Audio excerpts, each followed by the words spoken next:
noticed a bit of a trend going on when it comes to celebrity partners. They all seem to choose people who look just like their exes. Simon Cowell is just one of a number of celebs who replaces one girlfriend with another who looks identical to the last. But does it mean they simply go for a certain type, or is there more to it than meets the eye? Well, we'll be asking relationship expert Simone in just a moment. But first, take a look at this from Katie.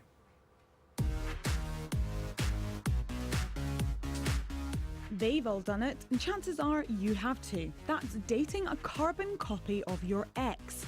Take James Corden, for example. He's just had a baby with his fiancée Julia Carey, but a few years ago he was dating Sheridan Smith.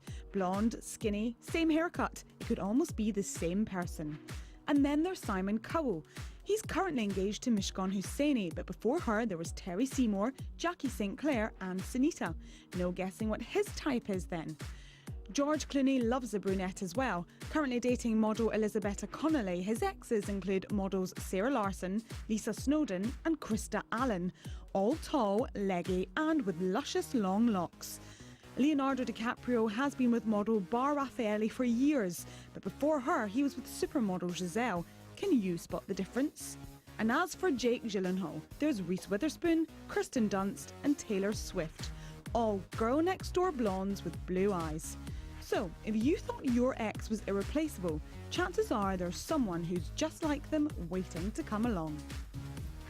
All right then, relationship expert Simone Bien is here. So Simone, why do men go for similar partners to their ex? As humans, we're pretty predictable. We like what's familiar, and familiarity keeps us safe. So we're going to keep on making sure that we keep ourselves safe by searching out that familiarity. So how do we settle on a particular type? What influences that? There's lots of things at play, actually. First of all, who you fall in love with first. Now, if we use the example of Simon Cowell, he first fell in love with Jackie St. Clair, and then you can see how all of his girlfriends look very, very similar, from Sunita to Terry Seymour and also Mishkan.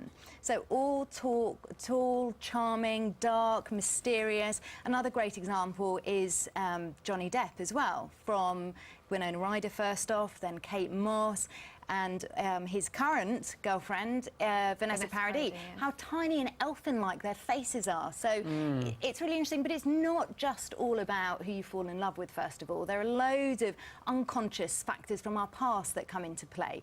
For example, personality traits of your mum and dad, good and bad. Again, you're searching out what's familiar, but also studies have shown that without knowing it, we can choose a partner who looks like our opposite sex parent. But why is that? In the celebrity world, again, it's familiarity. In the celebrity world, if you look at Angelina, if you look at a very, very young Jon Voight, uncanny image of Brad Pitt. Oh, really? It's fascinating. Really fascinating. Is it true as well that some men and women choose partners that look like themselves? Aha, now this, Pretty, I love it's pretty weird, that is, isn't it? We are all, whether we like it or not, we are all narcissistic to a greater or lesser extent. And that means that we'll find ourselves at times more fascinating than someone else. And so if you are slightly narcissistic, it would make sense that you would find somebody who looks similar to you as attractive.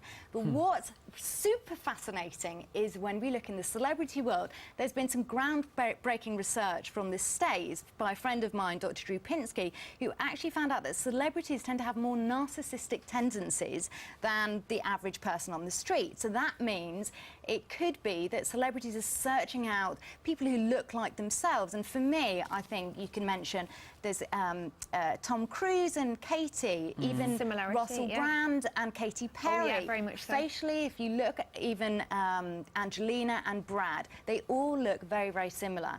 And if you do have a narcissistic personality, I'm of course not saying that these people do, because I don't know, but if you do have a narcissistic personality, you're going to need somebody who looks more like you, because that will create safety. That mirroring is safety. And just very quickly, Simone, with everybody, you know, going out with people on the basis of what they look like, what impact would this have on the viability of the relationship? Well, we can't expect our looks to last. as much as we would like them to, we can't expect that to be the case. So what's really important in a relationship is, as your looks fade, it's just important to make an effort with how you look. So as long as you're shaving your legs, Kate, in the winter, then I don't think anyone can complain. Sometimes I shave my legs in the winter, but it's really lovely to see It's you, all about Simone. making that effort in the relationship. Thanks you know. for coming in. Thank you very much for coming I'm in. going to make sure I don't forget that. Make sure you don't forget to shave your legs. It's the summer. Right, we've got some messages from you guys. Thank